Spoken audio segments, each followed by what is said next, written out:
Le dernier bain de Gwenaëlle Robert, publié aux éditions Robert Laffont, est mon coup de cœur de rentrée. Il y a quelques semaines de cela, je l'ai lu et je peux vous dire que cela reste un très grand souvenir, un souvenir qui est intense et qui m'invite aujourd'hui à défendre ce livre absolument devant vous. Le dernier bain, eh bien en fait, c'est un récit historique magnifique autour d'un événement tragique pour la Révolution française, ce fut la mort de Marat.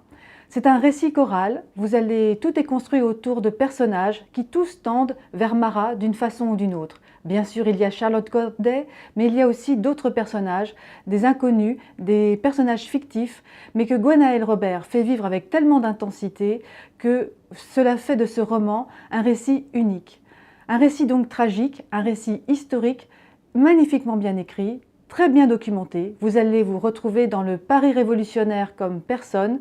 C'est un ouvrage formidable qui montre ce qu'a pu représenter l'instant terrible qu'a été la mort de Marat. C'est aussi une très belle réflexion sur l'histoire ou sur la réécriture de l'histoire, car je finirai par de ce point-là.